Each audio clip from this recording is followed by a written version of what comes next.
Good day, participants. May we request everyone to please bow their heads as we start our gathering today with a fervent prayer to be led by Batch Alvar Jacqueline and to be followed by the national anthem.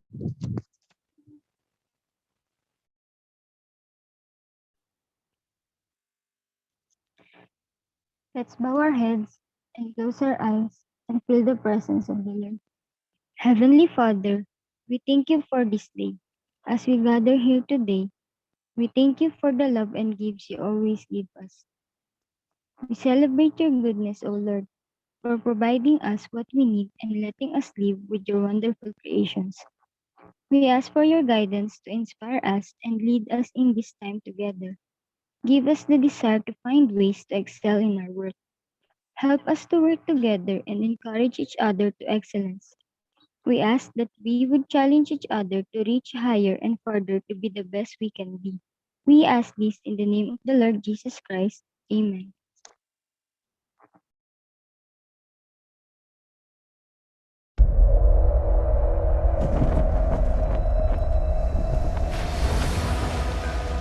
Ugay kamay. No.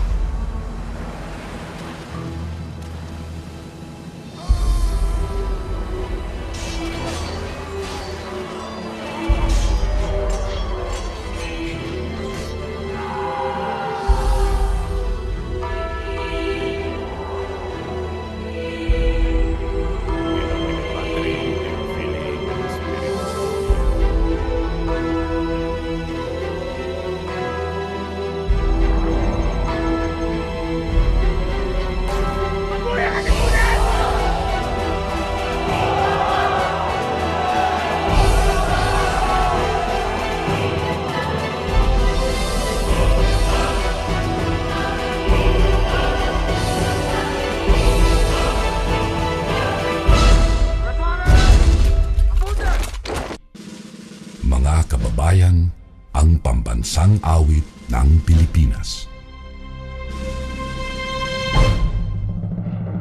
Kayang magiliw, telas ng silanganan, alam ng puso, sa titik mo'y buhay.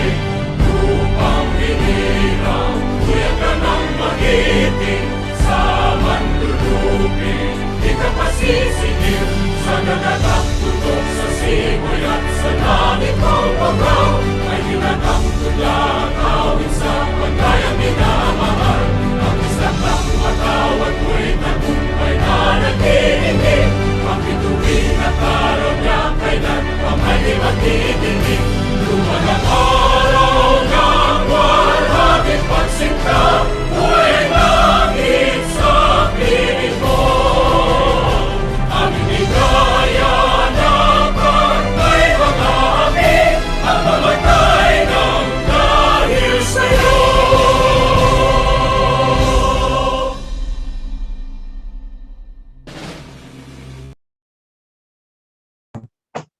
Baba kamay. No. A pleasant day to our dear participants, cadet officers, instructors, and of course to our speaker for today. I am Cadet Private Lazaro Janela Michelle. I am Cadet Private Malikdem Michelle Angela. We would like to thank everyone who was able to lend us their time today to discuss our advocacy, which will be further explained later on. To give us a warm welcome, may we call on Sergeant Arvin Dison, our ROTC Department Instructor and Head Advisor of the Civil Military Operations Unit, to grace us with his presence for the opening remarks. Earth Day is a day of festivity. It is a day upon which people around the world have advocated and acted for a healthy environment. From beach cleanups to tree planting, individuals, communities, and governments have come out to get together for Earth. This 2021, we are celebrating Earth Day at home. We cannot go to the beaches, the forest, and the street. We must stay at home, keep our distance, and celebrate Earth Month or Earth Day virtually. While these online celebrations are a tribute to human commitment and ingenuity, the fact that we have to do it this way means something is terribly wrong with human stewardship of the earth. This virus is not bad luck or a one-off event that nobody could see coming. It is an entirely predictable result of humanity's destruction of nature, which will cause far greater suffering if left unchecked. The science doesn't lie. We have altered 75% of Earth's ice-free surface.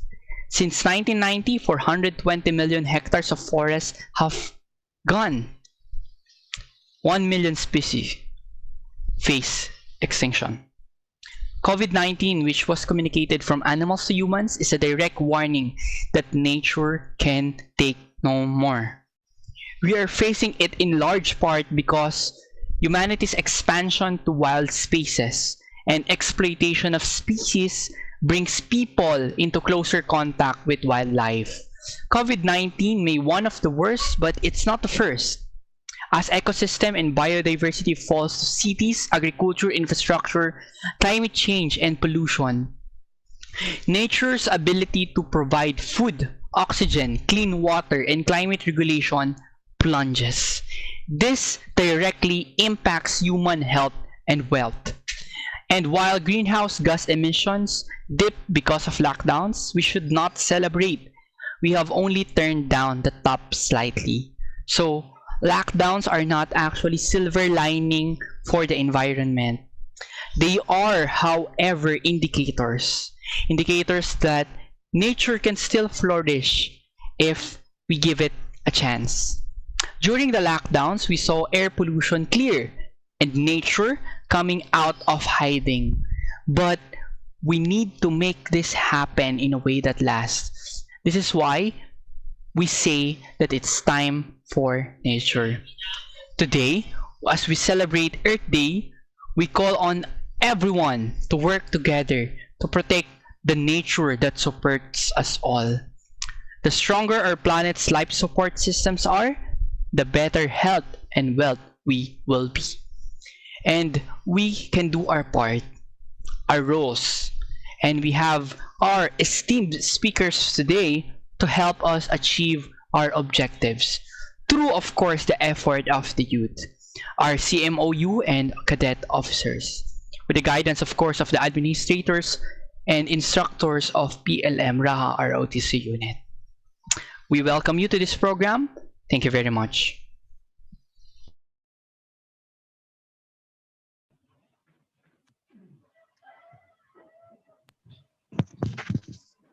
Thank you so much for the very insightful talk, Sir Dizon.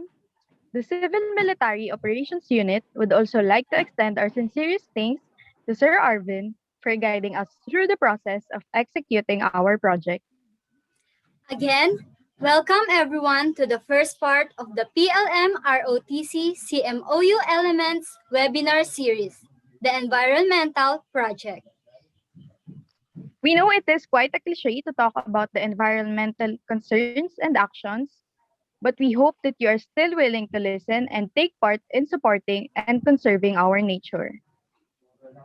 As mentioned earlier, April is Earth Month, but celebrating it shouldn't just last for a month. It should be celebrated every day because our nature loves us every day. Yes, I agree with that, Batch Angela. And for this webinar, we have a special guest to share with us a thought-provoking view with regards to our topic. But before the discussion proper from our guest speaker, we will have an icebreaker activity, which we are sure that everyone is quite familiar with, right, Batch Angela? Yes, that's right, Batch Janela. So, our icebreaker game is called Guess the Gibberish. For those who are still unfamiliar with the game, the mechanics is we will flash random phrases on your screen and follow the arrows and try to guess the hidden word or words behind those phrases. For example, net and sure. Net sure, and the right word for that is nature. So is everyone ready? Those who are ready to answer, you can type ready on the chat box so that we'll know when to start. May nag-chat na ba? So ayan, ready na sila. So let's proceed to the first item. So we have Yan. here KO degree bubble. Bubble. KO degree. So ano kaya yan? Let's see. Okay, so let's see kung ano yung tamang sagot. Biodegradable. So as a refresher lang, something that is biodegradable breaks down or decays naturally without any special scientific treatment and can therefore be thrown away without causing pollution.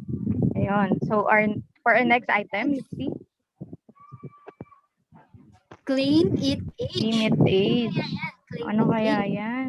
Medyo familiar no? Oo nga. Tingnan natin kung masasagot nila. Ayan, may mga nakakakuha na ng tamang sagot. Okay? At Climate change. Ayun. Kaya pala climate familiar. change is the global phenomenon of climate transformation characterized by the changes in the usual climate of the planet that are especially caused by human activities. Okay, so for our next item, tingnan natin. Gray and Gray house and apex. Alam ko, Medyo, Oo, ano? yung tamang word neto, nandito yung favorite color ko eh. Okay. So, ayun, may clue na, may color. Tingnan natin. Ayan, may nakakasagot na. So, let's see kung tama yung mga sagot nila. Greenhouse effect. So, greenhouse effect is the warming of Earth's surface and troposphere caused by the presence of water vapor, carbon dioxide, methane, and certain other gases in the air. So, let's see yung next. Gord and Ling. Alam mo kung maraming familiar Familiar ba dito siya? eh. Oo. Gord and Ling. Gord and Ling. Ayan, may mga nakakasagot na. Wow, ang galing naman nila. Okay. Ayan, gardening. Gardening is the laying out and care of a plot of ground devoted partially or wholly to the growing of plants such as flowers, herbs, or vegetables. Ayun, so we learned something na naman. So next, environmentalist. Medyo familiar din siya, no? Environment. Ayan, marami na nakakasagot. Grabe, ang bilis naman nila sumagot. medyo madali lang. Okay. Let's see yung tamang sagot. Environmentalist. Okay, so environmentalist refers to a person who is concerned with or advocates for the protection of the environment and a supporter of environmental movements. So next. Gaylord Nielsen. Tao ba to, batch? Yes. Oh. So let's see. Ayan, Gaylord Nelson. He is best known as the father of Earth Day and contributed to the passage of various environmental laws, including the Environmental Protection Act. And that is the end of our activity. Thank you so much to everyone who took part to guess the gibberish. Your participation is noted. And although we might not be able to provide prizes for the winners, we hope that everyone enjoyed our icebreaker activity as much as we did. Yes. So now, without further ado, let us move on to the discussion proper. We are pleased to introduce our guest speaker for today to discuss environment and youth action. A cum laude of UP Manila Social Sciences, graduate student of UP Asian Center, currently a faculty of Philippine Science High School, Central Luzon campus. She is a sustainability advocate that leads campaigns and youth-led initiatives. The Director General of Greenducation Philippines. It is an absolute honor to welcome Ms. Charmaine Z. Lizada.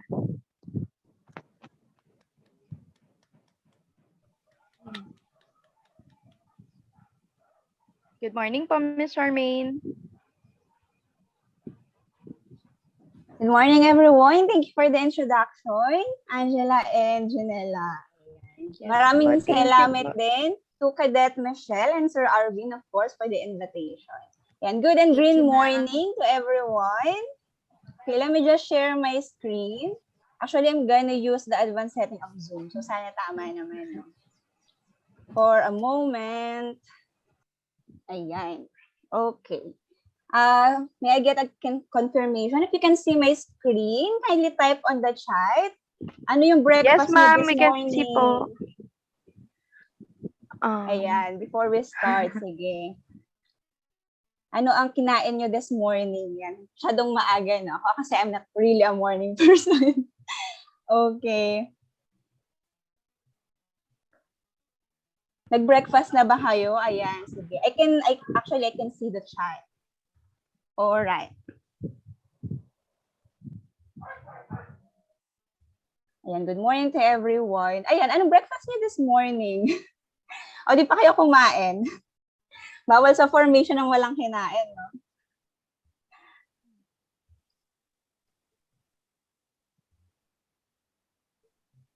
Ayan, pansit canton ako, nag-instant. Yung iba, what did you eat? Ay.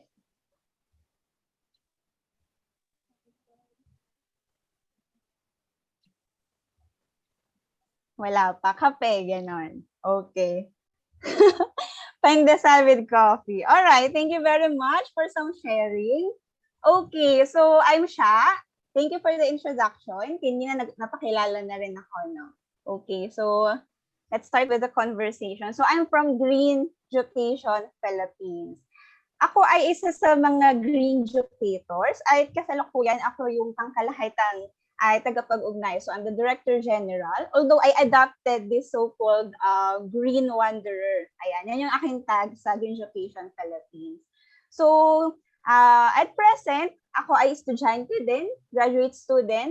I'm pursuing Masters on Philippine Studies.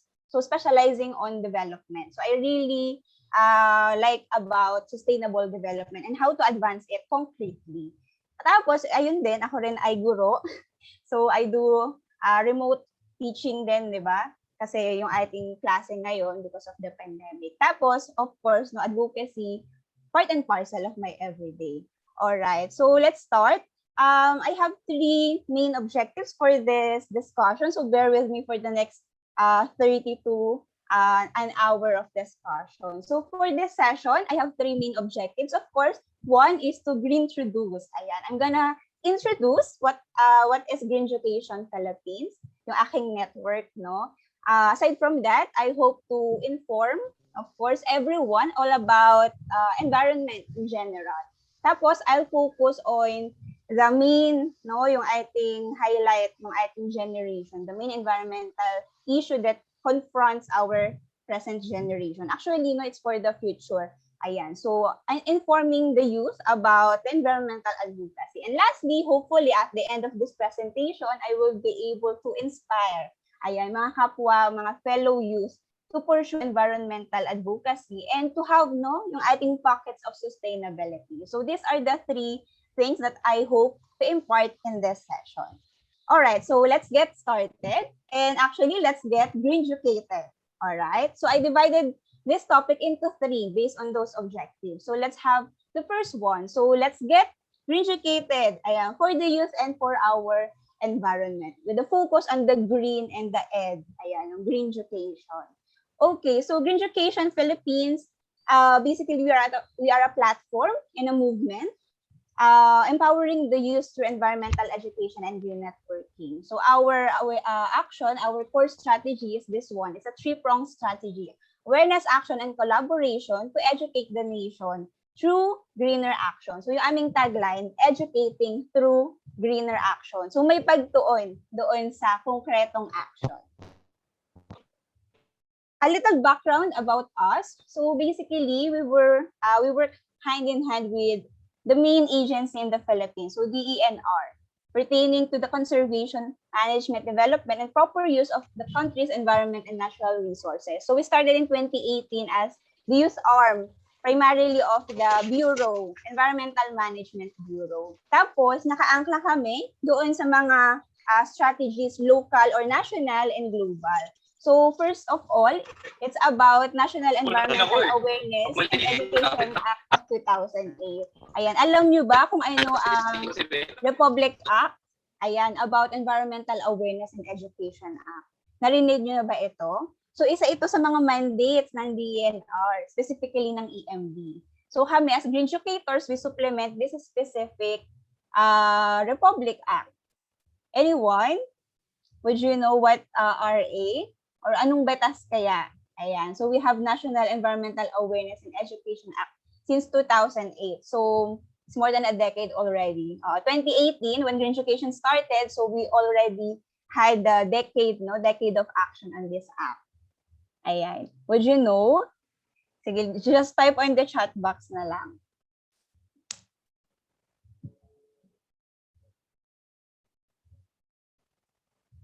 Eh, walang clue.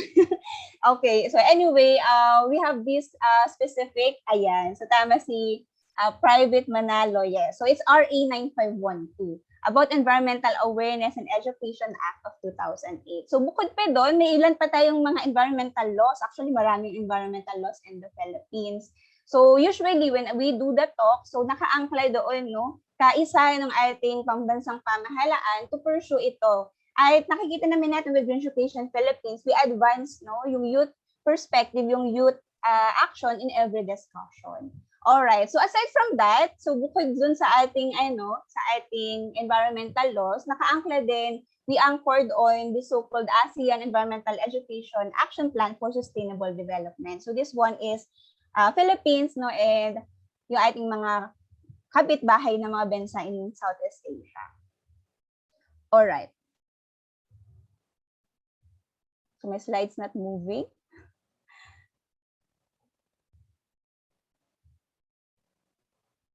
Alright, so ako ay isa sa mga Greenducators since 2018, although we had different tracks already. Pero right now, I think 30, kasi yung ating kabataan hanggang 30 years old. So we were selected, parang somehow mga ambassadors, working with DENR, EMB. Pero ngayon, actually marami na ring bureaus, at iba-iba na din.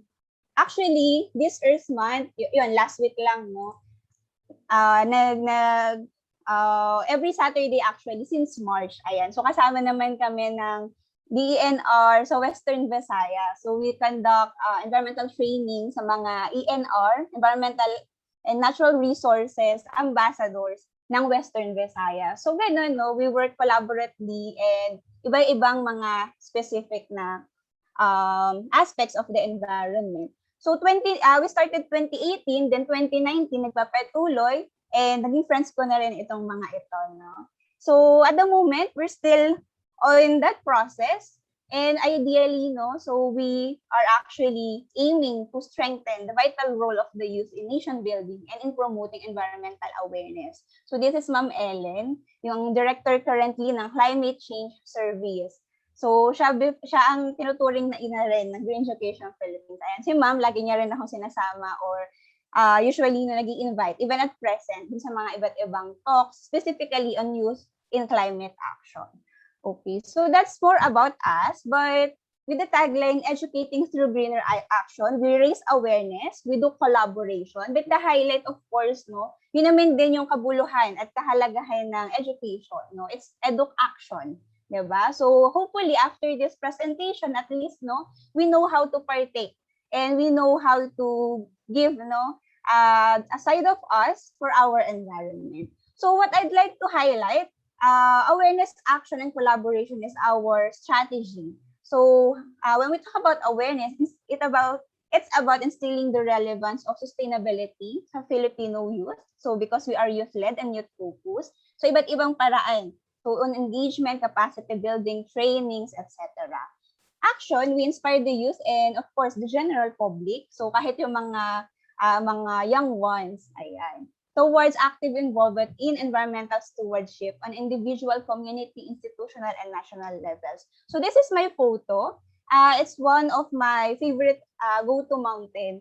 Ako ay nasa Bulacan, tapos this is a nearby mountain surrounding, nakapaloob siya sa Ipo watershed. And Ipo watershed is a critical source of potable, sabihin nyo naiinom, potable water in Metro Manila. Kaya mahalaga yung actions, of course, no, to reforest. Ayan, yung ating watershed, which gives us, no, bumabalik din sa atin, of course, on different aspects. So, we aim to involve everyone. Parang, kasi environmental advocacy is not limited to just environmentalists. So, kami lahat, no, we onboard everyone. That's why we tap different levels. So from the youth leaders, from LGUs, even businesses, of course, yan, mga schools, universities, and syempre, no, because we are engaged with the government, kaya yan. So from institutions to individuals, mahalaga, no, na lahat ay nag-aambag on this environmental advocacy. And in Greenducation Philippines, we create strong network of Filipino youth leaders dedicated in protection, conservation, and advocacy on the environment. So at the moment, kasi yun, no, nag-transform na tayo on the digital age. Well, since our inception, so at present, medyo lumalawak na on our reach, and Greenducation has also different regional Greenducation. Ito, I just updated the statistics, but most probably, no, so around 20,000 engagements. And marami na din since the past years, lalo nung lockdown, no, nag-iba-iba din yung mga platforms that we use. Pero basically, we hope that everyone will be onboarded in this environmental advocacy. So lalo tayo, no, mga kabataan. This Earth Day, so yung ating theme is about heightening, no, or underscoring yung mga efforts to achieve a greener, more sustainable environment. So doing our fair share to restore the earth. So maraming mga maaaring gawin when we talk about environmental advocacy. Actually, since nabanggit natin, no, April is Earth Month. I started April, every Saturday halos may talk din ako every weekend. So I had speaking engagement in YesO sa General Santos. Ayan. It's part of Mindanao. And we talk about Global Recycling Day. So I shared with them a concept of upcycling.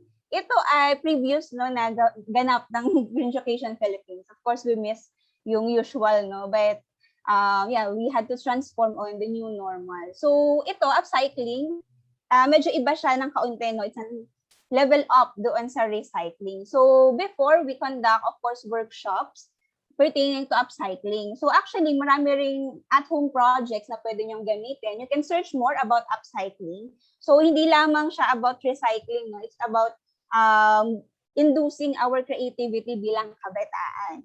And I shared with them, yung ilan sa mga green initiatives ng Greenducation in the past years. Of course, aside from the training, tapos nag-conduct din kami. Usually, yung madaling simulan, no? When we talk about upcycling, yung mga discarded materials natin, lalo yung mga tinatawag nating single-use plastics. Ibig sabihin, instead of just one use, tapos tapon mo na sila, baka meron pa silang pwedeng other purpose. So somehow, no, we had before, no, yung mga specific na items, like yan, yung mga pots. Actually, yung nasa left side, parang it's a CD. Tapos, yun, yung compact disc, tapos it was transformed into earrings. Ayan. So, maraming mga pwede pang gawin. Yan. We upcycled also tarpaulins. So, pwede siyang gawing bags. Parang may mini version din, may wallets. Ayan. So, ilan sa mga green initiatives that we had in the past. And also, on our page, because of such reach, we conduct, no, yung mga social media contest. May pa-prize ito, pero galing na sa bureau. Anyway, so we had this before, yung hashtag green upcycling galing. So makita natin, I just selected few.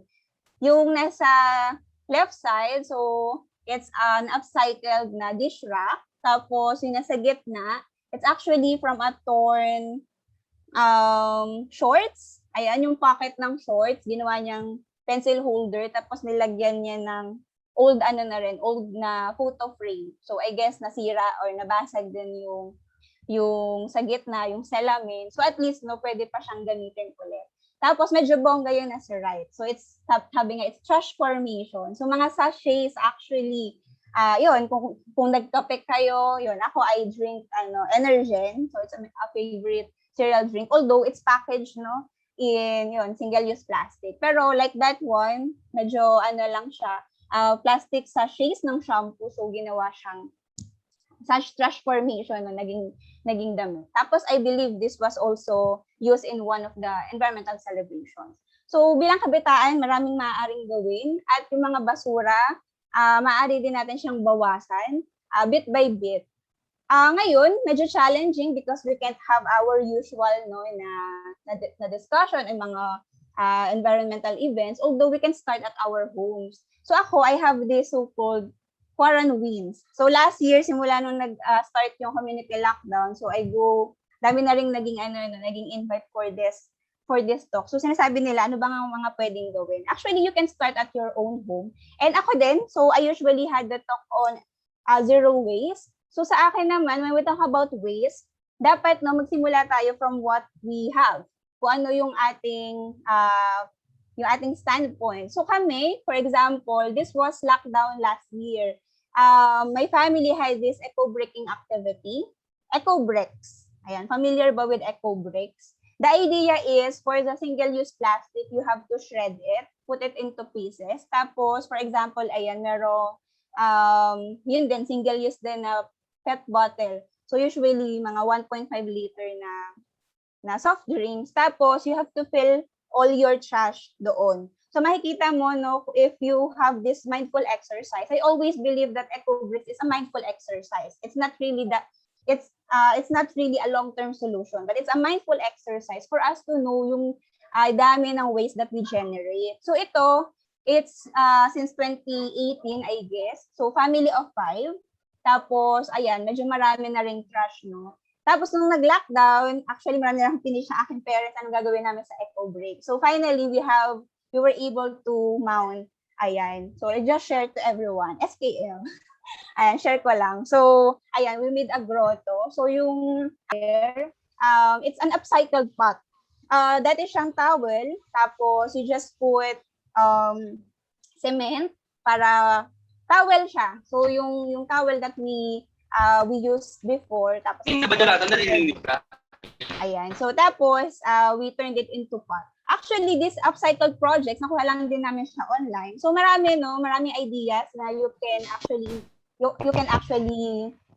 do at home. So, that's just some of the quarantine. So, just to end, when we talk about environmental education, it's not just about green talk. So it's about the green walk. And as a green educator, I always say that protecting the environment, actually, it starts with small steps. So if you have such a huge task under your shoulders na parang ang laki naman when we talk about climate change, parang ang dami naman gagawin kung sabihin natin na we end the plastic pollution. Parang ang bigat ng task. Although that specific task, we can amplify. Syempre, magsisimula tayo with our small steps. And in Greenducation Philippines, our aspiration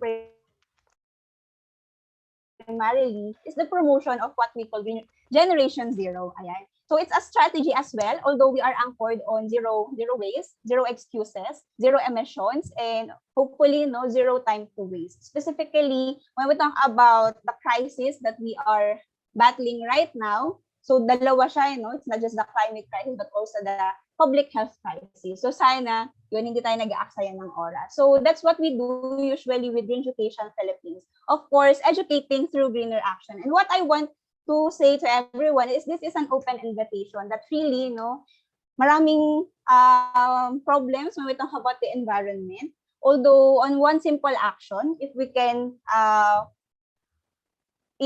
imbibe it on our daily activities, hopefully it will have a ripple effect. Yes, indeed, so environment needs advocates. So that's about environmental education and what we do in Greenducation Philippines. All right, so pursuing on the second part of my discussion. So let's get greenducated. So I'm spotlighting a critical issue of our generation. So let's talk about the climate crisis. All right, so since 2018 when started in Greenducation Philippines, medyo marami na kami on different topics. And ayan, kaya nahirapan din ako what specifically to discuss here. Although yan, I will focus on yung medyo mataas din, no? Ayan, yung youth in climate action. So I'll just share some, not really to exhaust, no, lahat ng mga kaalaman or not to bombard you with a specific na mga dami, no, ng mga data. But then, let's just look at climate change and why we need to confront it, no? So, climate change basically, siya ang mother of all the environmental problems that we face. And it represents urgent and potentially irreversible threat to human societies and the planet. Kasi when we still have this climate in action, papunta tayo doon sa tipping point. And that tipping point, when we reach that tipping point, para siyang point of no return. Ibig sabihin, we can't undo the damage. So, papunta na tayo doon and still, no, we're not decelerating yung ating rate. Kaya dapat pagtuunan natin ng pansin on every programs, no, kahit anong programa, development programs, dapat merong pagtuon doon sa climate change na lens. Our environment or our society tend to be fast-paced, no? So as we progress, we equate, no, yung progress, yung development into environmental degradation. So our society is highly fast-paced. So especially tayo, no, nasa Kalakhang, Maynila. So we live in the National Capital Region. So yung ating mga activities tulad kanina, ayan, di ba? So on the simple sharing of the breakfast, kung ano yung instant, mas kaya natin yung ganun kasi ang daming nagaganap. So what we tend to do, it's part and parcel of our daily lives. Kung ano yung mas madali, kung ano yung mas mabilis, that's what we actually usually do every day, every single day. So, but without us knowing, no, that our society or our world in general had entered this what we so-called Anthropocene. Really love this specific term. It's a highlight of an era. So, hindi siya actually kasama doon sa mga geologic time scale, no? But anthropo means people, no? And the tendency of our world, of our society, is for us to live in Anthropocene wherein this is an era depicted to illustrate yung human-centeredness sa lahat ng mga activities natin, di ba? So, we flatten yung ating mga kabundukan, no? So, and we call that progress. Tapos, we shape our environment according to our own liking. Before, we shape the environment for our need. Pero right now, no, yung ating as humans, no, yung as human race, we shape the environment according to greed. And of course, no, the intention is always on the capital, on the profit accumulation. So it's a ceaseless, no, it's a ceaseless venture.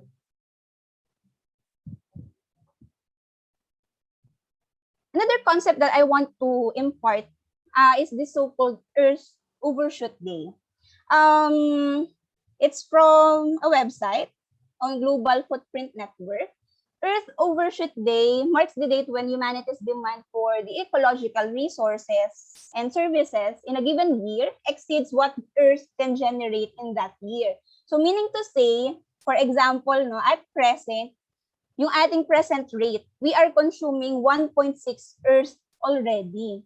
So ibig sabihin, for example, let's look at syempre, it's a time scale from 1970 hanggang, let's say ito, no, 2018. So, bandang August pa lang, can you see my cursor? Ayan, bandang August pa lang, it's already an Earth Overshoot Day. Ibig sabihin, from August 2 onwards, lahat ng resources, no, na ginagamit natin sa ating Earth, hinihiram na natin sa future generation. So, as we can see, simula nung, from 1970 hanggang at least, no, yung past. Although sinabi, no, because of the pandemic, temporarily, the Earth was somehow, no, slow down. Kaya yung ating Earth Overshoot Day last year on the pandemic, naging August 22. Although titingnan natin before, from 1970, no, parang medyo malayo yung Earth Overshoot Day. Tapos ngayon, August pa lang, ayan, we tend to use up already yung ating natural resources. So it's an important concept and a biometrics that really, no, we are spending or we are extracting so much on our environment. At papunta doon, no, on that tipping point, the point of no return, the point of irreversible changes already. At sino yung makakawawa on this part, no? Specifically, nabanggit din kanina on the opening remarks. Yung ating pandemic, kasi we tend to disrupt yung natural environment and yung natural habitat ng ating mga biodiversity. So the tendency ay syempre no makihalubilo on the city. Kaya ito, although maraming researches or medical, of course, medical evidences pertaining to the pandemic, but then no the main point is nadidistract na natin ng sobra yung ating environment, and it goes back to us. So another highlight no, is the ecological breakdown. So I'll just give you this graphic. It's an Earth, of course, no. So sinasabi na, well, Earth is 4.5 billion years old. Okay, so 4.5 billion years old. Nag-accelerate actually itong yung tinatawag natin na carbon emissions or yung ating pag-init, yung global warming, simula nung nagkaroon ng industrialization. So by that time, lahat na halos ng mga bansa, no, specifically mga highly industrialized countries, so they emit, they pollute yung ating environment. So technically, no, if the Earth is 4.5 billion years old, sinasabi sa agham, by this time, ano naman ang age no ng tao? So if Earth had that years, no, yung tao existing or at least no making impacts or yun naramdaman siya sa mundo simula nung 140 years ago. So kung titingnan natin 4.5 billion years old si Earth tapos yung human race no, it's just 140 years old. Okay, so para madali natin i-visualize kasi hindi mo tayo mga math majors, no. So kung ang mundo ay one day, ibig sabihin 24 hours, 'di ba? 24 hours a day. So ang tao, tingin natin ilang gaano katagal na buhay na ang tao.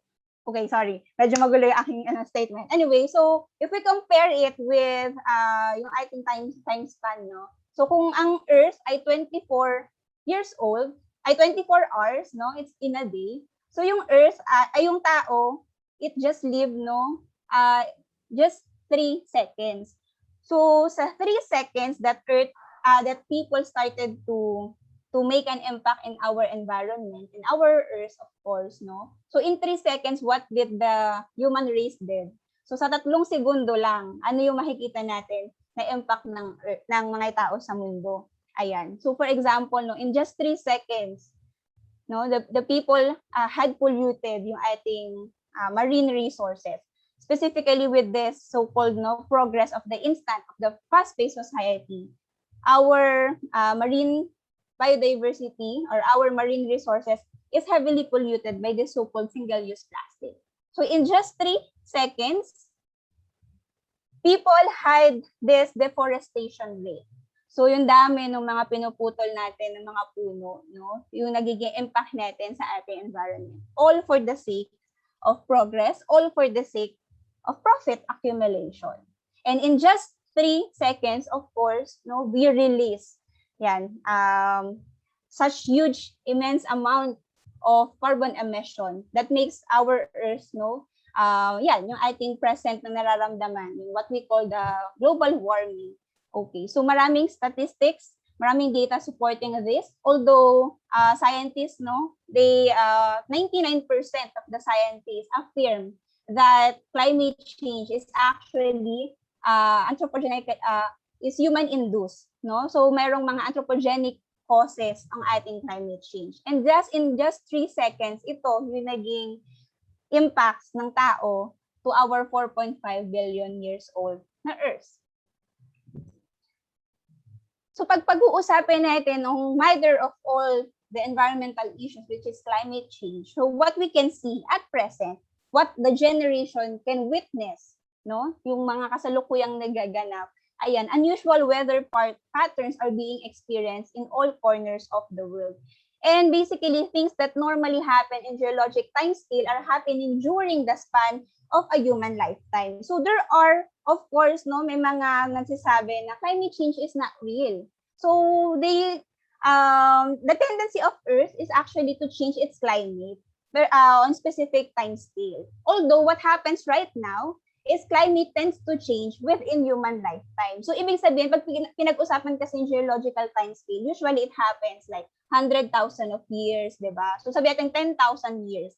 So, that's the short period for geological time scale. But right now, nakikita natin that climate is changing within human lifespan. So, wala pang 100 years, climate is changing. Wala pang 100 years, the temperature keeps growing and growing. Kaya ayun sinasabi natin that climate change is actually human-induced na social phenomenon. And right now, when we have this public health crisis, di ba? Medyo nagkaroon tayo ng silver lining na nag-stop ang mundo. So, yung ating aviation industry, yung ating transportation, yung ating energy sector, di ba, medyo nabawasan. Although, ma-highlight din natin, no, that the environmental degradation is not really stopping as well. So, yung ating rate.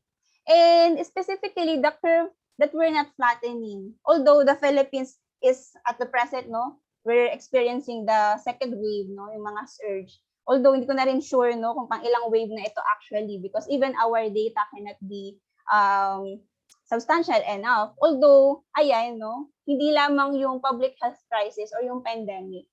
We have to flatten the curve, the climate change curve. So, with or without lockdown, it's happening. And we should act, no? We should act on as soon as possible because, of course, time is running out and we are reaching that tipping point already. Some facts of the Philippines, when we talk about degradation, at least, no, of our environment, Philippines is the world's third largest dumper of plastics in the ocean. So this is a research by McKinsey Center for Business and Environment. So makikita natin next to China, next to Indonesia, Philippines, no, sa 169 na mga bansa sa mundo. Pilipinas ang ikatlo. So if we are looking for parang Olympics, no, bronze medalist pala tayo. Kaya lang, doon sa pagtatapon ng plastic sa ating marine environment. Aside from that, why is it relevant? No? Philippines is a host of several flora and fauna. And marami dito ay endemic species. So when we talk about endemism, very endemic, no? Ang taas ng endemism ng Philippines. Ibig sabihin, yung mga animals or yung mga species na nakita in the Philippines is native and just found in the Philippines. So, ganun yung endemic. So, ibig sabihin, when we talk about industrialization or when we degrade, no, yung ating natural environment, since endemic yung mga species na ito, ang tendency, we're pushing them towards extinction. Dahil dito lamang sila sa Pilipinas nakikita. This is why, although Philippines is among the 17 megadiverse countries in the world, tinatawag din tayo, no, na isang biodiversity hotspot. Ibig sabihin yung dami ng species na endangered. Tapos, ayun na nga, we're driving them towards extinction. So, it's really critical that we know how to protect our environment. And when we talk about climate change, of course, no, Philippines is highly vulnerable to the disasters. So, I just grabbed this from Global Climate Risk Index, at least para updated, no? But CRI 2021 ranks Philippines among the world's na most affected in terms of the extreme weather events, which is according to the Global Climate Risk Index. Siguro, kalakhan nito ay tungkol na rin, no, when we talk about climate change. Kasi yung Pilipinas ay nandoon, no, because of our geography, nandoon tayo sa typhoon belt, tayo ay nandoon sa Pacific Ring of Fire. Kaya yung ating geography, yung tendency na bakit natin labis na nararamdaman yung epekto ng climate change. At hindi lamang climate change, no? Kaya we prefer to call it a climate crisis. Hindi na lamang siya climate change, but we call it the climate crisis. So yesterday, not really yesterday, no, but 2013, we know about Yolanda, the super typhoon.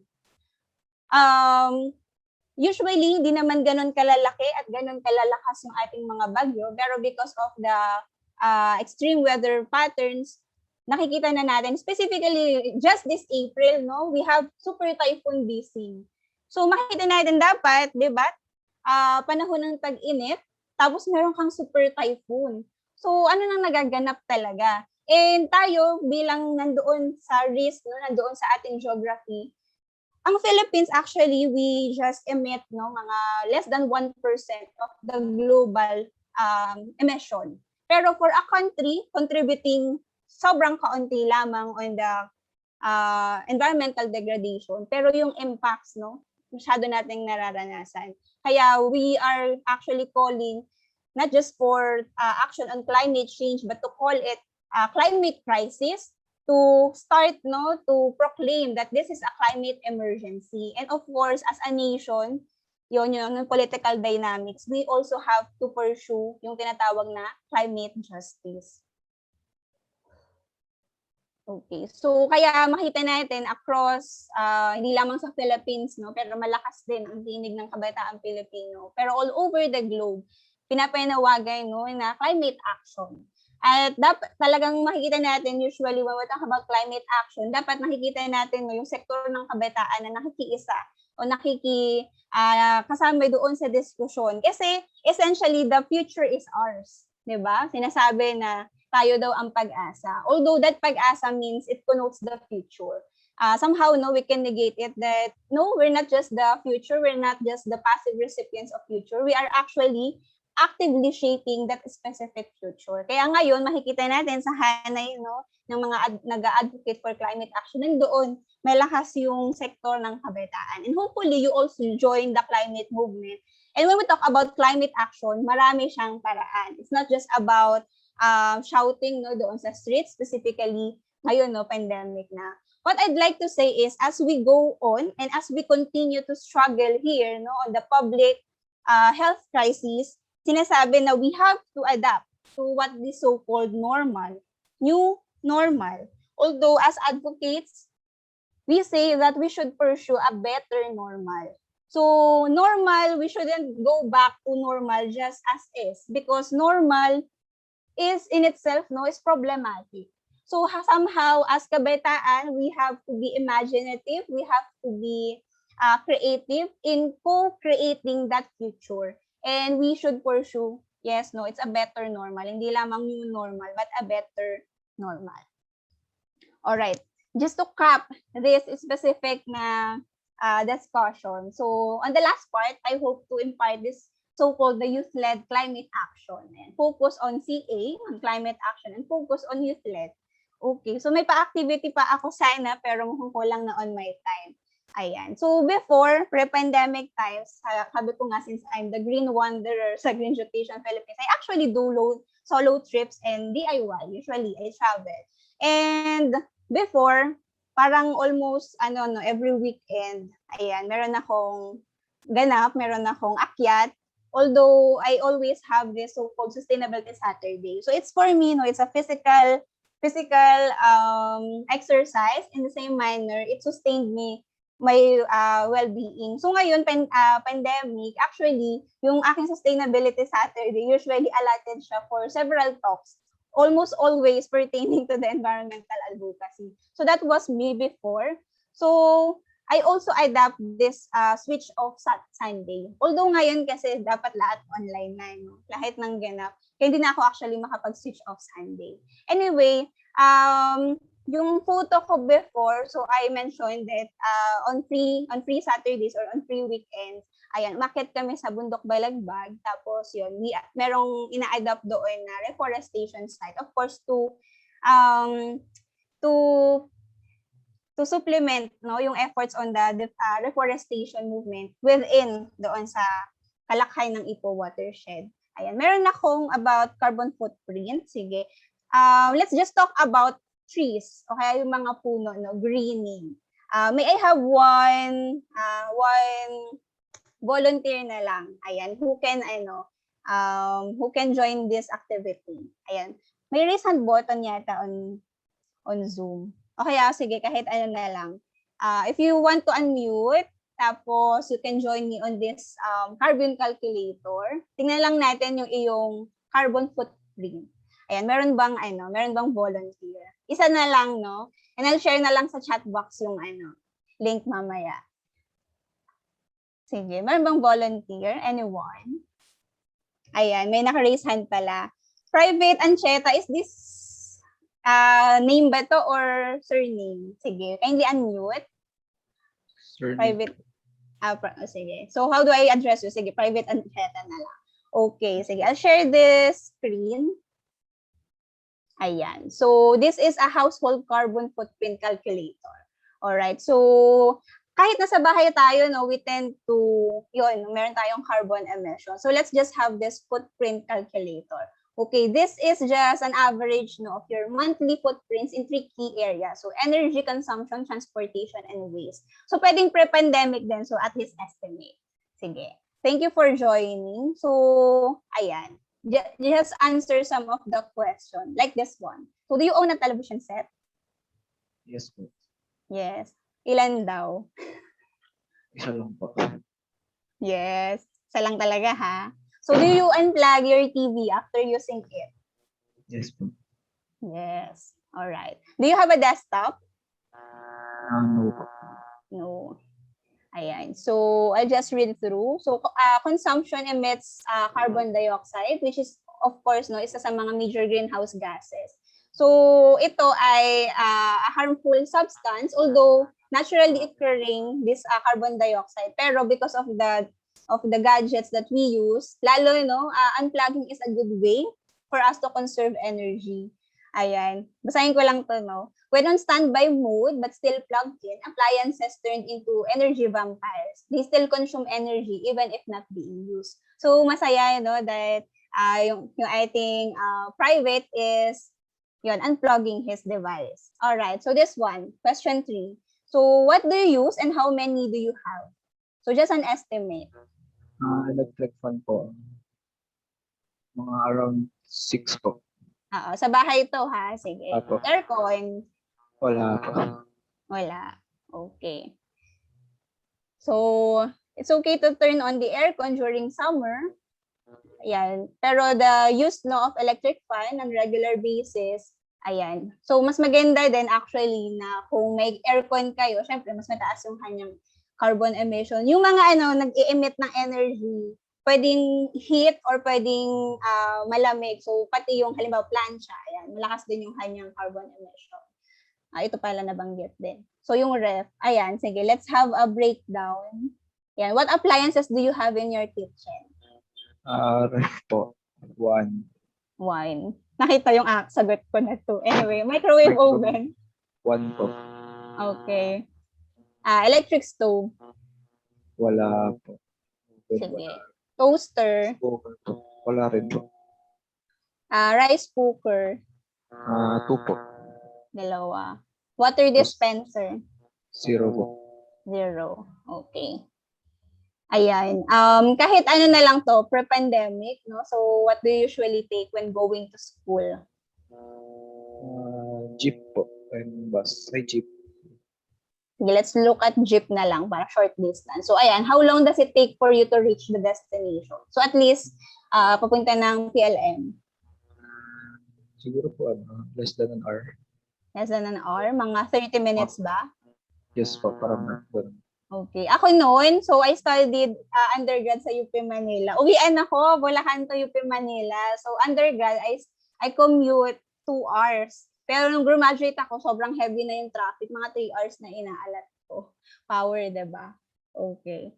I guess this would be the last. So on average, how much waste do you throw away? Actually, Filipino, on average by DENR, Solid Waste Management, parang 0.7 kilogram of waste per day yung isang tao. So maybe let's just have an estimate. Do you often have food wastage? Estimate lang po. Siguro 1 sa food po. Mga wine. Papers, do you usually have paper? Wala. Hindi naman po. Wood. Nangangahoy ka ba? Ayan. So sa garden, Mga less than a kilogram po. less than a kilogram. So let's have maybe 0.7 na lang. Okay. So estimate lang naman. Okay. So let's just read yung iyong, ayan. So your household emits a total of partly, 113 kilogram of carbon dioxide per month. Okay. So para ma-offset daw, ayan, to capture that amount of emission, dapat 14 trees yung pinaplant mo. Okay. This year ba, or at least last year, nakailang puno ka ba na tinanim? Last year po, may kinontak rin po kami ganun siguro. 2 to 3 po sa province 2 to namin. 3. Actually, meron din tayong batas starting 12 years old, dapat no, na nagtatanim ng puno. Pero yung ganong average pala, so at least for your household, dapat 14 trees yung iyong puno, no, na to capture that specific na carbon dioxide emission. Okay. Anyway, thank you very much, Private Ancheta. Just post the screen. And ayan. All right. So thank you for that participation. You can go on, you can look for Rappler and carbon calculator. So you can try that one. Tapos parang ilang puno kaya, no, yung dapat na kailangan natin. And usually, natatapos kasi on tree planting. So kami din, no, what I usually emphasize when we talk about the advocacy ay ang tree planting ay just 10% of the work. So yung paglulusot mo doon, no, doon sa lupa, it's just 10% of the work. 90% yung tinatawag na tree nurturing. Ibig sabihin, dapat binabalikan, no? Dapat nakikita natin, we watch it grow. So ako, nung pandemic pa, kasi last year syempre wala, and bawal pa. So nung pre-pandemic, parang every month yata ako nasa bundok Balagbag. Ganun lang, pag tinatanong, ba't ka umaakyat? Magdidilig kasi, magtatanim, may mountain cleanup, etc. Ayan. Actually, sa networks dapat ng Greenducation, yun, ni-invite ko sila noon. Although ngayon kasi, medyo hindi pa siya okay since, ayan, no, yung may second surge pa tayo. Pero hopefully, no, at least you can visit and join the reforestation movement dito sa Bundok Balagbag. And just to note, no, na yun, mahalaga and natural natin na safeguard yung mga puno when we talk about climate change. All right, so moving forward, ayan. So in 2017, actually, I started to attend this conference. It's a highlight for me. It's a conference initiated, organized by National Youth Commission and Climate Change Commission along with different partners. So dito, it's so-called #NowPH or not on our watch Philippines. Tapos pinalaki siya o in-scale siya into regional. Kaya ito ay actually now ASEAN. So kasama namin mga representatives from different Southeast Asian nations. Tapos ako I was a delegate of Central Luzon. So since Bulacan is in Central Luzon, may iba na NCR as well.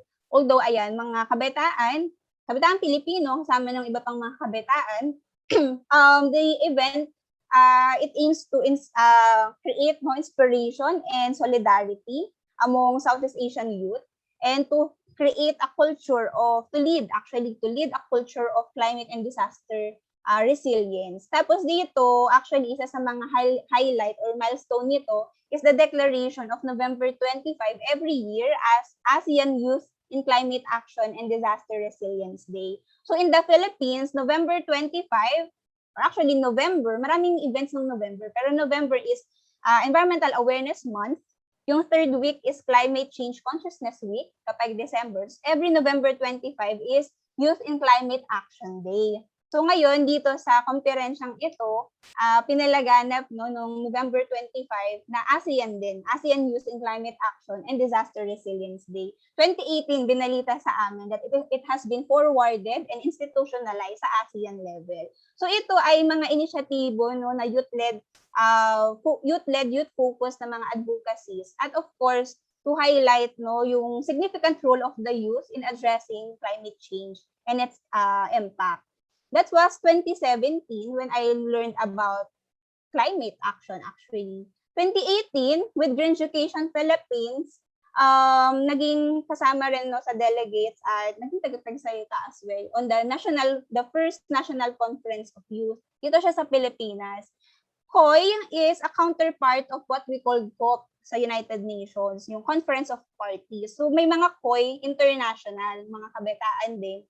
Ayan, so nagtitipon-tipon, tulad nito yung larawan sa taas. So in the Philippines, we had the first national COI Actually, merong mga local COI, may Luzon, Visayas, Mindanao COI, tapos we culminate into national COI November 2018. So, isa sa mga naging highlight of this specific conference is what we called, yung tinatawag na Youth-Led Climate Actions. So, I can call this YLCA.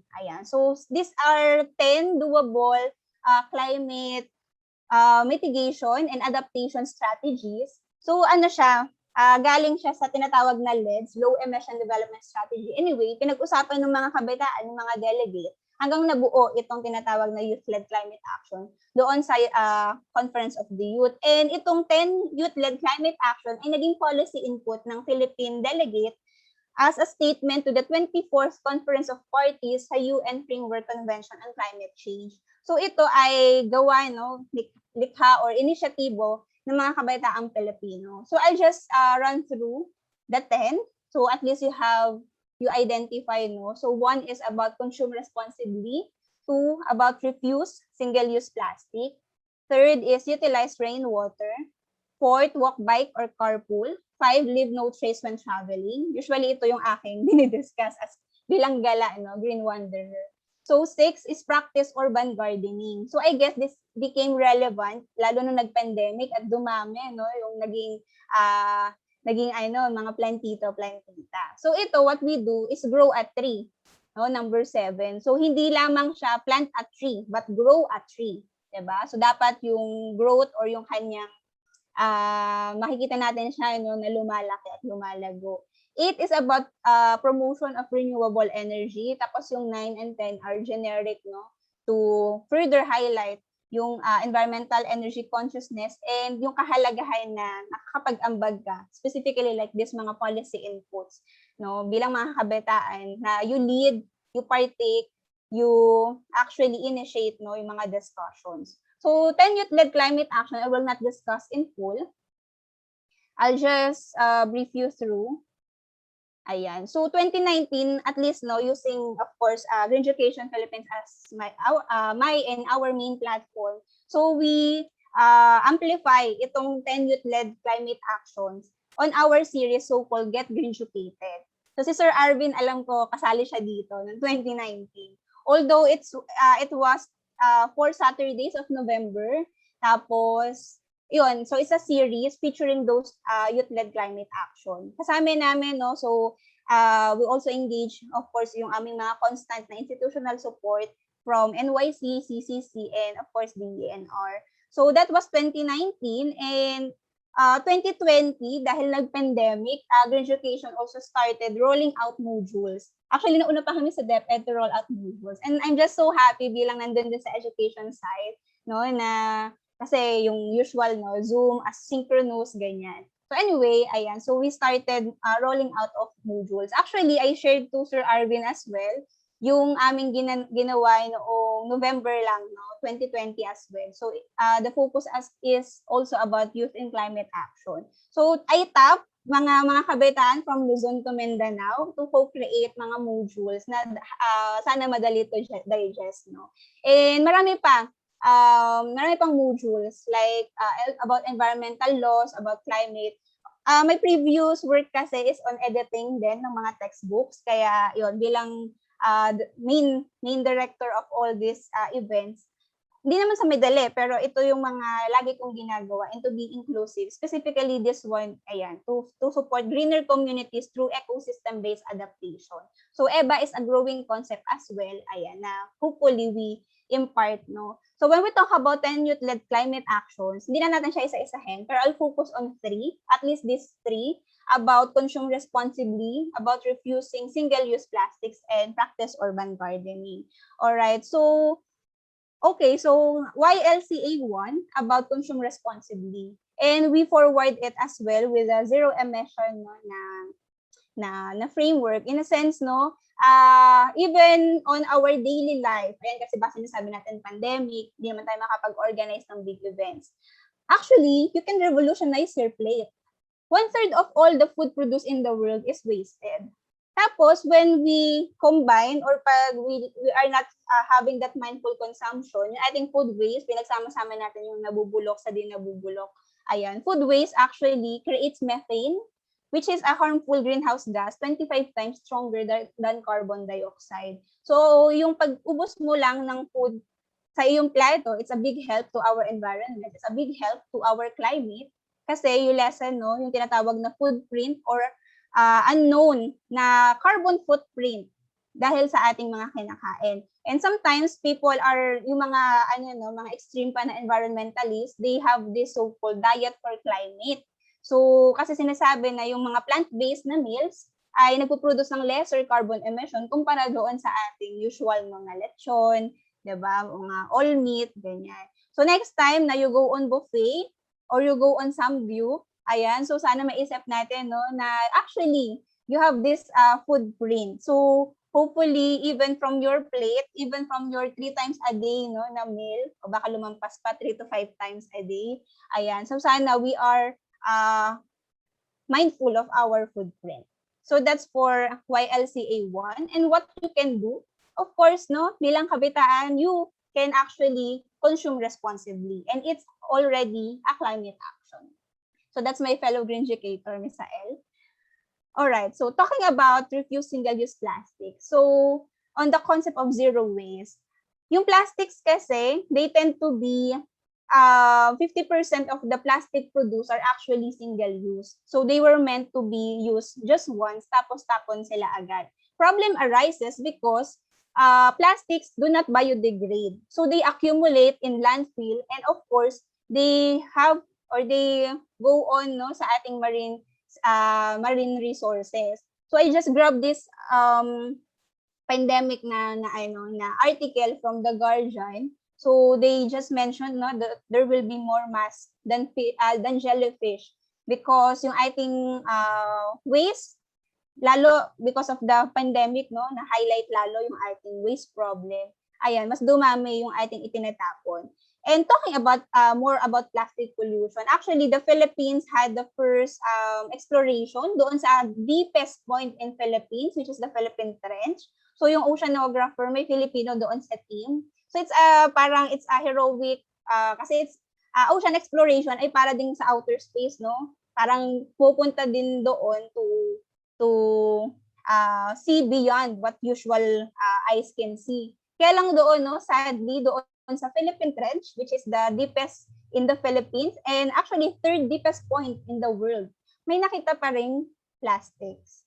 So yung ating mga naitakalat no, na hindi natin siya nakikita actually sa ating land, pero hindi siya biglang naglalaho yung mga tinatapon natin. And usually it ends up sa ating ocean, sa ating water bodies. Tapos how can we say actually no sa mga ating of course like sa turtle or sa jellyfish no na hindi sila pagkain or hindi sila part of their natural environment. So marami ding mga cases before in Southeast Asia, just in the Philippines, yung mga whales, mga balyena, or at least mga large no na marine animals na napunta sa shore tapos when you look at their stomach, makita mo no na sangkatutak yung kanilang mga plastics na kinonsume.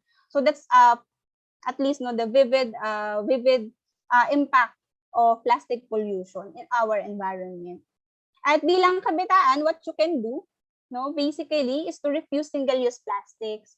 So kami, ayan, that was me and my kapatids. So we do zero waste pamamalengke. Of course, when you go outside, if you want to shop, refuse no yung mga single-use. And sa palengke kasi, compared with at least sa mga supermarket, lesser yung plastic waste. So, bring your own, no? And support yung mga #refill revolution. Ayan. So, you can do climate action, simple climate action such as refusing single-use plastic. And that promotes no zero emission and zero waste. And of course, just to spotlight bakit mahalaga when we talk about plastic waste. Kasi plastics are based on fossil fuel. And fossil fuel industry is among the extractive industries. And when we talk about energy production, no, yung fossil fuel ay isang form of dirty energy. So dapat wala na tayo masyadong ini-extract sa ating environment. And yun, when we still demand and when we still support yung mga plastic production, ayan, we still contribute dito sa dirty energy and hindi lang sa zero waste, no? Kaya, yun, mahalagang bagay when we talk about using or refusing single-use plastics as promotion of climate action and environmental advocacy. Lastly, on urban gardening, bakit siya mahalaga? Before, the photo here is in Divisoria, of course, pre-pandemic. So ngayon, sana may social distancing. Anyway, so when we talk about food, which is a basic human need, makikita natin, no, aside from the footprint, nung nagkaroon ng mga lockdowns, no, nakita natin na hindi actually sustainable ang ilang communities because they can't support their own population with food. Kaya naging growing din yung advocacy to promote yung mga gardening, yung mga, di lang yung mga greens na nakikita, no, pero you can grow your own food. And there is this promotion of 0-kilometer food. Ibig sabihin, let's support local. So kung ano yung mga nakikita mo or grown within your community, mas maganda, no, na yun yung ating pinopromote or yun yung ating tinatangkilik, yun yung ating sinusupport. So what you can do, you can start small pockets, no, of sustainability. This is Greenducator Dave, and he also managed the page, The Sustainable Gardener. Ayun, na-start na siya on gardening. And sa mga food, no, pwede nyo i-explore. Pwedeng mag-start small. Actually, pwede yung mga seedlings, yun tulad ng pinakita ko kanina, galing dun sa mga use, no, na single-use items. You can make your own seedlings. Hindi naman kailangan bumili ng bumili. Ayan. So you can do 0-kilometer food. You can grow your own food. You can try. Alright, so just to cap, medyo napahaba na yung aking discussion, just to cap the session specifically. So hopefully you join the movement to promote, no, zero emission, zero waste, and 0-kilometer food. And be one of the generation zero. Of course, a generation with zero emission and zero excuses and zero time to waste. So definitely you can do simple and green actions. At lagi ring tandaan, no, na when we talk about climate change, no, hindi siya nasa ere. It's actually what we do every day. And small, but if sustained yung ating action, it is actually significant.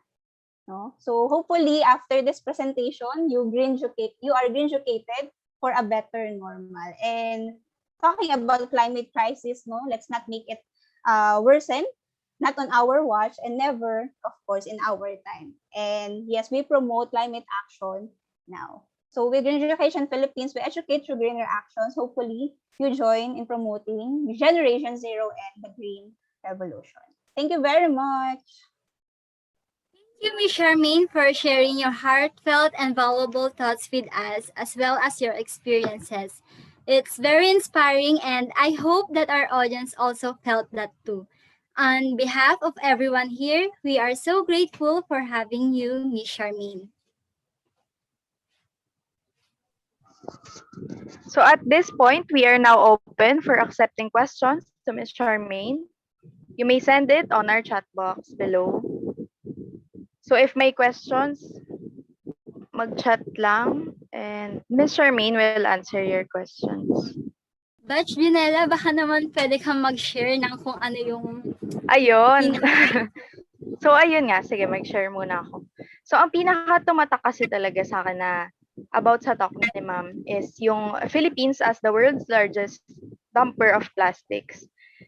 Personally, nagulat ako kasi hindi naman malaki ang Pilipinas eh. So parang paano naging kasunod tayo nung sumunod sa China, considering na China is a very large country and billion ang population nila. Parang, paano? Medyo nakakagulat lang kasi nga, we are a very small country. Although maraming population ng Philippines, pero it's really not that big compared to China. And it's shocking na sumunod tayo, na kasunod lang tayo nung kasunod ng China. So, ayun. That's my thoughts. It's very shocking and very informative din talaga ng talk ni ma'am. How about you, Batch Angela? Would you like to share? Naman, nagulat lang din ako dun sa yung sa household, yung carbon footprint. parang sa 113 kailangan ng 14 trees, pero ngayon parang hindi na natin nagagawa Hindi na yun. nagagawa. Tama, Oo. tama.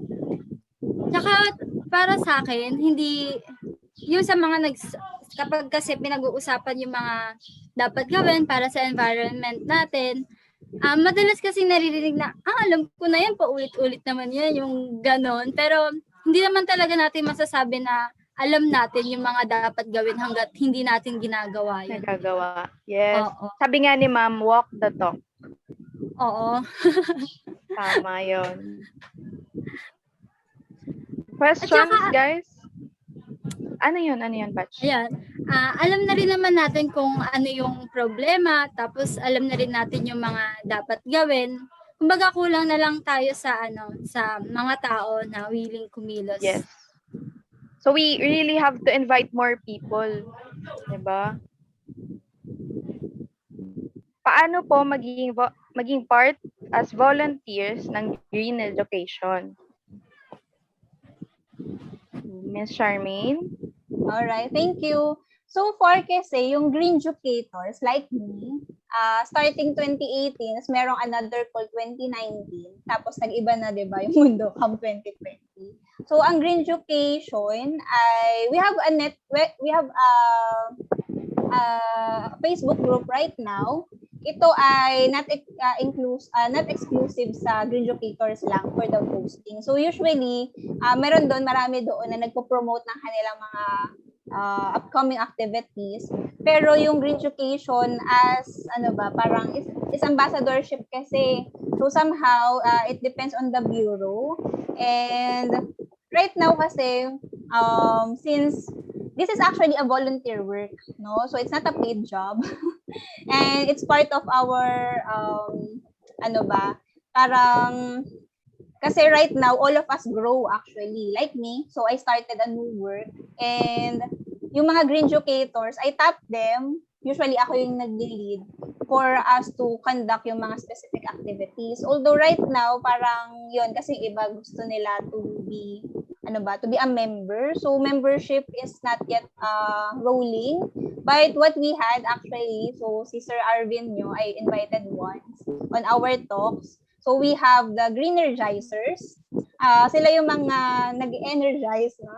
Dagdag on the Greenducation advocacy. Tapos we have Greenlings or yung mga papausbong na mga Earthlings, no? So, pero it's not that official. Although, ayun, so at the moment, hindi siya officially, na we roll, tapos we have an organization. Kasi the network is not hierarchical or hindi siya tulad ng mga usual na organization na ito po yung may president, may vice president, may VP for publicity, ganyan. So, hindi siya typical, no? And at the moment, we're not onboarding per se kasi we're not organizing a big event. So, mostly right now, it's limited on digital. Digital na mga ganap. So, yan. Just to answer, we're not rolling yet. No, na as volunteers, tapos you can actually, parang under Greenducation Philippines. So, mas siya, mas collaborative approach siya. Di ba? Parang community pantry yung dating. So, if you can offer, yes, you can have talks. Siguro na lang, kasi ako, I have yun, since I'm a graduate student as well, I do teaching, at marami pa akong iba pang ganap, ayun. So, most probably, we will be more alive siguro by June, because June is Philippine Environment Month. Ayan. Last year, we conducted Green O'Clock. So, it's a series of, it's an echo hour, mga series siya, tapos iba't ibang talks. So, bakit doon, no? We will invite mga volunteers to help us. Pero usually, it will be digital environmental advocacy. Ayan. So, hopefully that answers. Maka June. Pag no. Yan. Tatapusin ko lang din yung aking SEM. Dami ko rin backlog. Okay. Okay po. Thank you very much, Ms. Charmaine. May questions pa ba, cadets? So, ayun, we have a question. Clarification po about the confusion between reuse and recycle po. Okay. So, Permission to share another screen. Ayan. Hindi ko na siya sinama on my presentation, pero ayan. So this is part of my presentation at least nung first month. So we talk about recycling. Tapos, this is specific na section. So sabi ko, yung use, action, and sustainability goes beyond recycling. So when we talk about waste management, di ba, we know about 3 R's, di ba? Reduce, reuse, and recycle. Pero yung yung recycle is on the third pa. Bakit siya nag-automatic? Ayan. So 3 R's. Ayan, 3 R's, Tapos, when we talk about sustainability, dadagdagin natin yung R's, refuse single-use plastics. Bakit? Ayan. So, yung refusal of the waste, nandun siya sa umpisa. And reuse is yung same item. For example, diba, when we talk about single-use plastic, tas reusables, when we talk about reusables. So, for example, you go on a cafe, tapos yung coffee cup nila ay, when you go on a cafe, tapos you have the cup, that cup is non-recyclable, and the tendency is for us to throw it away after consumption. So, 10 minutes ka lang or 15 minutes ka lang sa coffee shop. Sige, kung doon ka nag-aral, 1 hour ka nandun. Pero that specific na diniscard mo, tagal siyang nasa environment. So, maganda, Of course, you refuse yung wastage. Tapos, when we talk about reusing, so for example, ito with me, meron akong sariling cup. So, this one is a reusable item. Ibig sabihin, pwede mo siyang magamit ng magamit. So, that's for a reusable cup. So, talking about reusables. Tapos, yung 4th R natin, which is on recycling, yung gano'n naman, So, when you have for example, yung coffee cup na hindi mo na dapat, or itatapon mo na lang, so you reuse it for another purpose na hindi na siya coffee cup, diba? So, ginawa mo siyang plant seedlings, diba? So, that's recycling. So, when you make the item on a different purpose rather than from its initial intended purpose. So, hindi na siya reusing. It's recycling. Okay. So, hope that clarifies. Tapos, yun, kasi, pero on waste management kasi, I highlight din kasi, first R as refuse. So, if you can refuse through using reusables, ayan, through, kunwari, kung pupunta kang coffee shop, ayaw mo ng waste, edi dali mo yung iyong reusables, O kaya, kung yung basura mo, yun nga, ayaw mo ng waste, so dalin mo siya, and then recycle it. Although recycling as an industry kasi, it has, specialized function din. Okay. Meron bang follow-up question on that? Hopefully that clarifies. So at least on the purpose. So if the same item goes on the same purpose, you reuse it. Hopefully infinitely, Tapos, when you have it on a different purpose, like recycling, lalo, pag yung pinopromote nga natin, you induce your creativity, you upcycle. So, that's recycling already. Different purpose. Okay, thank you po for that, ma'am. Meron naman pong question. What is your stand about the Manila Bay White Sand Rehabilitation or other governmental project that affects the environment? Okay, so such a complicated, and my answer is not a linear one and not a definitive one. First is first, when we talk about the rehabilitation, we should understand that it's part of the proposal years back. So sadyang, syempre, wala namang naka-expect of this pandemic at yung matagal natin, na we have to lock down. Kaya lang, yung project in itself, it is already on its execution. May budget siya. And on government proceedings, hindi ka basta-basta makakapag-reallocate ng budget without proper measures. So, not to support, I'm not saying I support the rehabilitation project kasi for me, as a citizen, dapat yung, instead na ibuhos mo, yung mga piraso ng dolomite doon, bakit hindi na lang ipamahagi sa mga nangangailangan, lalo yung widely affected ng pandemya. Pero, so the DENR has this project and it's rolling already. So, my stand on Manila Bay White Sand Rehabilitation, as a citizen, of course, una, hindi ko siya kailangan. 'Di ba? On our daily activities, yun din ang ating tendency eh. We always not differentiating the needs and the wants. 'Di ba? So, talking about individual capacity, bakit tayo maraming basura? Dahil tayo ay maraming binibili. 'Di ba? So, usually, yung ating binibili ay hindi naman natin kailangan lang. So, pag sinabi natin kailangan, it's limited, no? To the food, to clothing, 'di ba? Shelter, ayun yung mga kailangan, basic needs ng tao. Pero what we consume, milk tea, pizza, 'di ba? So, it's beyond our need.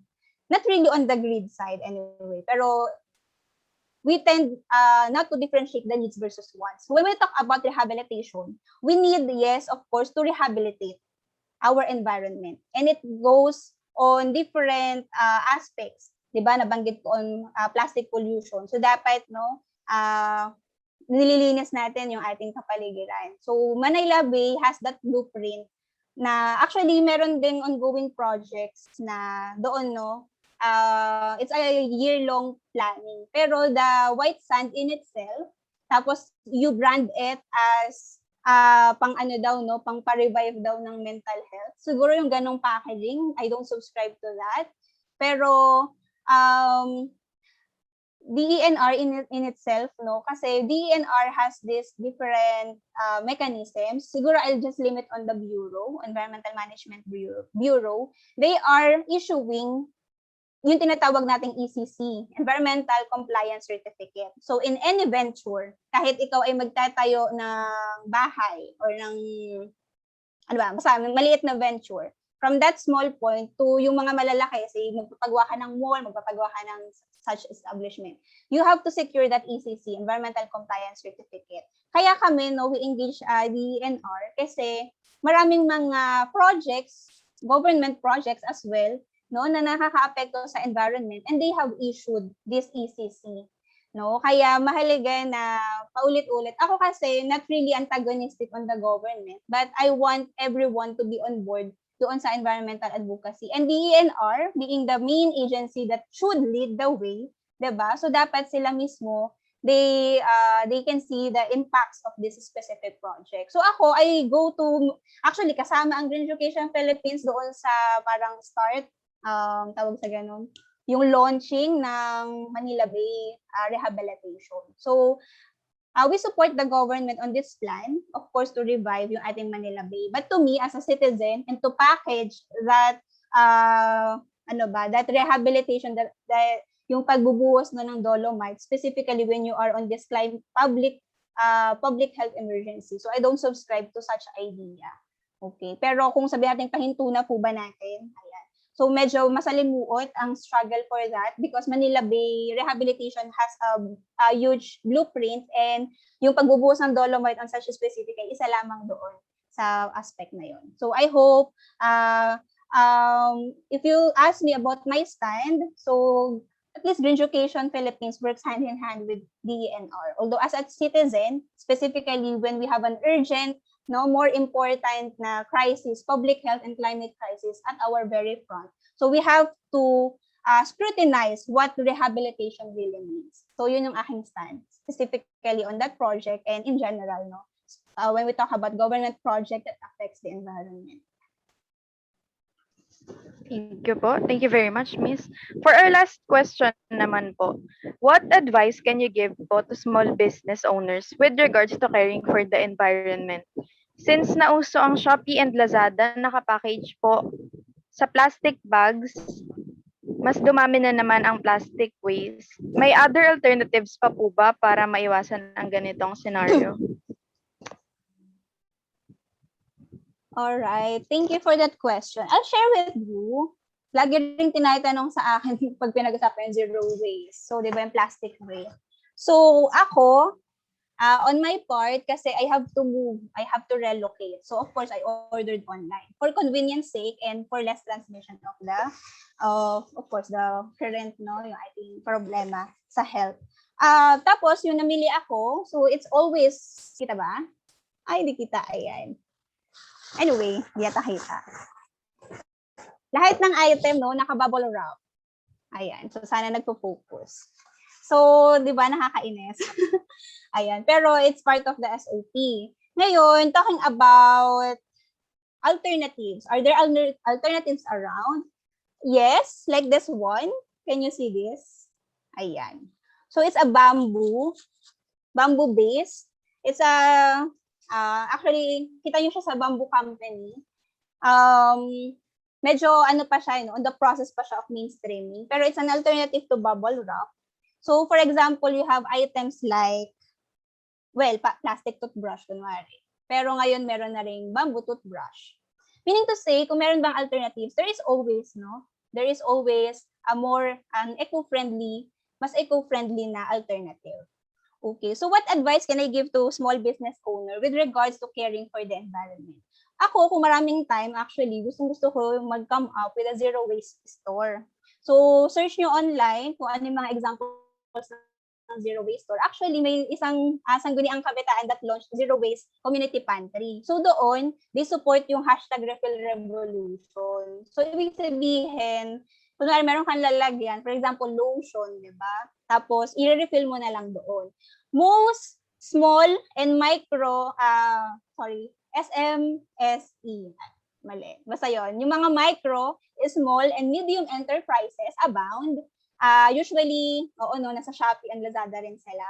Pero they promote yung mga refillables na rin. Tapos, what I love, kasi iba't ibang brands Pero typically, hindi sila mga nasa mainstream or yung mga big corporations na, of course, package in sachets, diba? Package in, actually, may mga, may mga greenwashing din. If you heard about yung Innisfree, sabi it's a bottle daw, it's a paper bottle. Tapos yung tinanggal yung label, nasa loob may plastic pa rin na bottle. So parang, usually kasi, what advice can I give to small business owner for the environment? First and foremost, wag mag-greenwash.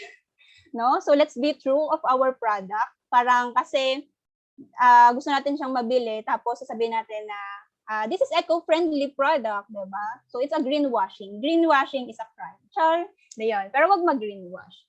Ano pa? Secondly, if there is alternative option, there is always, yung ating imaginative self ay yung ating limit. Sky is the limit. Marami, na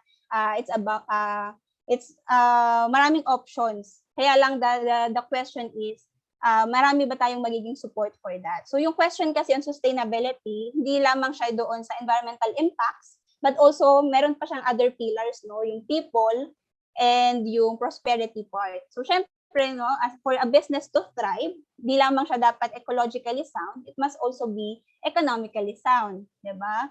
So ano pa yung question? Yung sa Shopee and Lazada, actually, one of my fellow Greenducators, isa lang ba siya? Ayun. He is co-convener sa, kung makita nyo rin yung page ng Youth Strike for Climate Philippines. Search ko lang din online. Alam ko last time naka-pin post yata sila. I'll just check ha. For a moment. Ay, hindi. Eco Squad na yung kanilang pin post. Pero doon, meron silang mga petitions and programs alongside with Greenpeace. Tapos, Greenducation also work with yung Better Normal Youth Champions ng Greenpeace. Ayan. So, dito, may mga petitions. Kasama dito yung pagpapasign, na for us to have a national ban on single-use plastics. Kasi right now, there are local bans, parang mga communities, may, for example, sa Marikina, sa Cebu part, may mga city ordinances, pero walang national. So, una, not just on business side, we have to support yung national ban on single-use plastic. So, that's one. Tapos, meron ding petition, of course, sa Lazada and sa Shopee to rethink yung kanilang packaging. Okay? So when we talk about business, diba? Of course, it's economics, There is the supply and demand side. Okay? So sa supply, kasi sinasabi natin na, diba, among the biggest polluter ng ocean yung Philippines. Tapos parang sinisisi sa tao na kasalanan nyo kasi you consume single-use plastic. No, the accountability rests is resting not just on the supply side or not just on the demand side sa consumer, no? Pero pati doon sa business side. So for the big businesses, no? So dapat sila they pursue yung mga may malaking budget sila on research and development eh. So dapat they rethink their packaging na hindi na siya dapat unsustainable ones. So ayaw lang nila kasi it's not good for business. Laging ganun, no? So laging profit over the planet. So maybe a simple advice for a business owner if you're starting, or of course no, surely hindi ka naman mega capitalist unless you own a business, an SM franchise. Pero yun muna, no? First things first, do not brand your item as eco-friendly with the intention, no, for further accumulation and further waste, no? So no to greenwashing. And secondly, you can join the movement for banning of the single-use plastics in terms of packaging. And yun, no. Thirdly, on your question, laging may mga alternatives. I'll just read your question. May other alternatives pa po ba para maiwasan ang ganitong scenario? Okay. So, it's not a one day nakaganapan, no, na bukas pwede nang ito yung scenario. Tulad ng ating public health crisis, no, hindi natin maasahin na bukas okay na lahat. Talking about the alternatives. So, I'm just saying that one. Ang alam kasi natin meron tayong tatlong types of economy. At least I'll just introduce another concept. Yung current natin na dominant is so-called linear economy. So pag sinabing linear, diretso siya, no? It's a flat line. When you extract resources galing sa environment, specifically plastics, no? So kumuha ka from fossil fuel industry. Then you make the plastic, it's on a production, tapos tininda, marketing, distribution, hanggang kinonsume ng tao, blah, blah, blah. Hanggang dulo, tinapon ng tao after consumption. So that's linear. Extraction from the environment, yung dulo, environment din yung nakawawa because of our plastic waste. That's the dominant, a linear economy. An alternative would be the recycling economy. So sa recycling economy,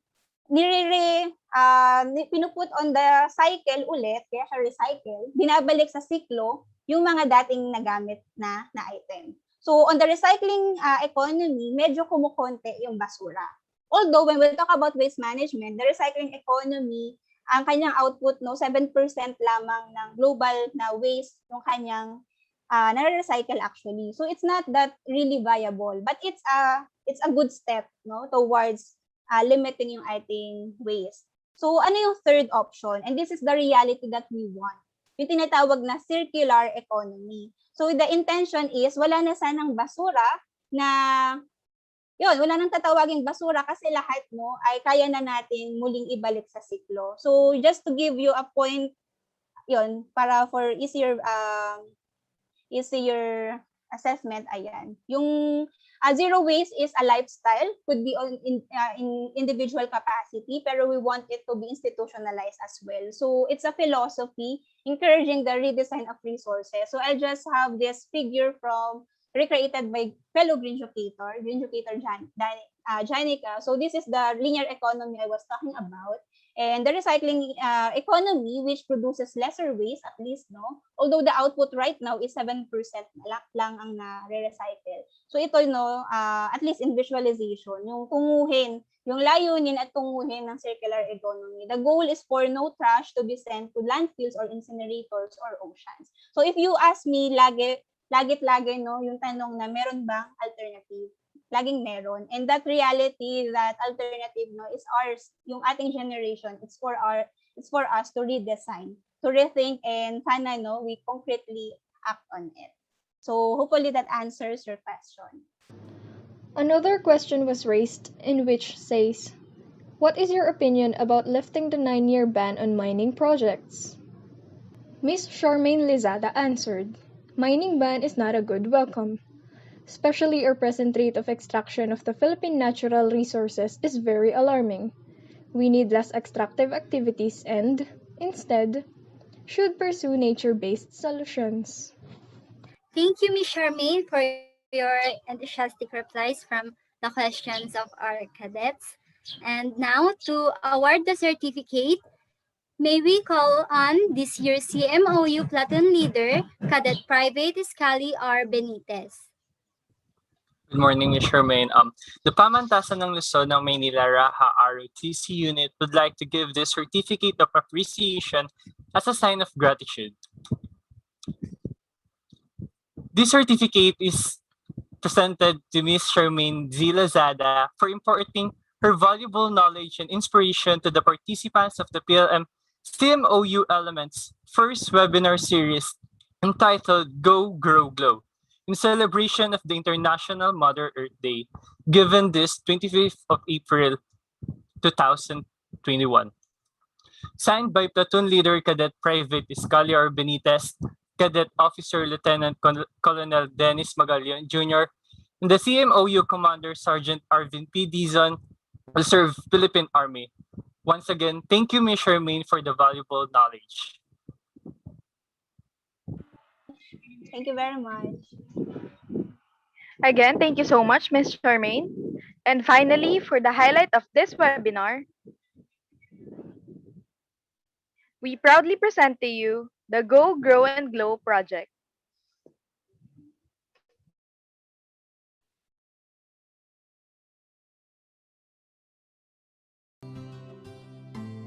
Once upon a time, the world looked so perfect and loves the people so much. So it gives whatever they want. People go to Mother Nature to have food, clothing, and houses. People found support in nature to grow and live in comfort. As time goes by, people have enough to live and glow in the ways they want to be. However, as people continue to get and receive from nature, Mother Earth loses her beauty. And sadly, she lost some of her pieces. As the little boy saw the missing pieces of Mother Earth, he felt very sad. That's when he decided to take action. He then starts to recycle, reuse materials, and reduce overconsumption of water and energy, and other ways he can do it by himself. But he saw that it isn't enough to complete the missing pieces. So, he starts calling out and encouraging people to help Mother Earth. They don't only grow plants, but grow in the number of people taking action. They do not stop making nature happy until they were able to make the environment glow again. And at last, Mother Nature is complete again. On that day, the boy promised to give his heart to Mother Nature, as she also brings out her heart to the people. Together, we can restore our The earth has been so good to us, providing all that we need. We are all aware of the Go, Grow, and Glow concept in our food groups that we all consume, and it all came from our Mother Earth. After getting all our pieces now, we owe to give back the goodness we have received from nature. The Go, Grow, and Glow project, go and take actions, grow in the number of people supporting the environment, and glow as the result of the environmental actions. For the mechanics of our project, may we call on Cadet Private Jacqueline Alvar. And for the mechanics, number 1, participants should think of a product they want to create. It's up to you whether it is beneficial or just a design. Number 2, the participants may choose any materials available in their home. It can be recyclable or reusable to make the product they have in mind. Example of the materials you'll be using are plastic, papers, cans, bottles, and etc. 3. Be creative on how to use the materials at hand. Do not make the process costly. Designs and utilization of materials. Because today, as we are in the midst of pandemic, we strongly encourage everyone to use some materials that can only seen in your house. As mentioned earlier, do not go anywhere just to buy things for your output. It is for your own safety. Number four, must prepare documentation of the process in making the desired product. Materials used, 2 to 3 steps, and the finished product. We recommend everyone to do this so we can able to share it with others, the process made while creating it, and able them to have an idea on their own output. And lastly, share your experience by writing a short explanation on how it benefits you and their nature. Of course, we don't only do this for ourselves, but we also do this to help our environment, even if we're only in our house. And now, we will present a video of some sample outputs made by our team.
Cause your sky, full of stars.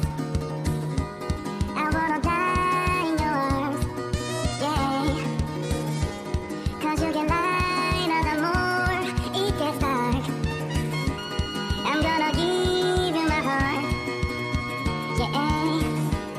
I don't care, don't wanna tear me apart. I don't care if you do. Cause in the sky, full of stars, I think I see you. I think I see you.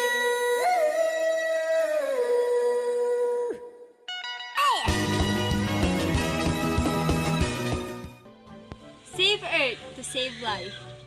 Save Earth to save life. Save Earth to save life. Save Earth to save life. Save Earth to save life. Save Earth to save life. Save Earth to save life. Save Earth to save life. We have been truly blessed and overwhelmed by everyone's support for this project. And we at the Civil Military Operations Unit calls to everyone who is willing to take part and participate in our advocacy towards environmental conservation. Yes, I agree with that, Batch Angela. For this month of April, and for the coming months and years as well, let us join each other and invite more people to take action in protecting our environment. So I guess this ends our webinar, but let's end it with a closing prayer. Batch Alvar. As we end this in prayer, let's bow our heads and close our eyes and feel the presence of the Lord. Heavenly Father, thank you for this wonderful day. Thank you for for a waste of time for this webinar. And thank you for all the participants and the speakers who joined us today. And we really appreciate everyone today. Thank you and thank you for your guidance and thank you for the knowledge you gave us today. And we elders, in Jesus' mighty name we pray. Amen.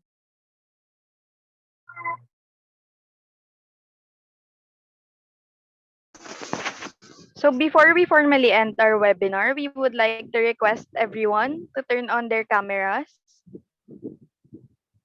We will have a picture taking for documentation purposes. On cam po. So again, we would like to thank everyone who stayed with us, and we highly encourage you to take part in our advocacy. Also, kindly click the like and follow our Facebook page and tune in for more details about our project. Bale will put the link on the chat box below na lang for everyone to access. And you may send us a message if you have further questions and will gladly entertain your queries. Yes, Batch Janela. Thank you very much to everyone, and we hope that you learned more on the various environmental issues that we are currently facing and what we can do to protect our soul environment. Again, this is the first part of the PLM ROTC CMOU Elements webinar series, the Environmental Project. We would like to remind everyone to please kindly wait for the evaluation form link to be sent at the chat box. Thank you.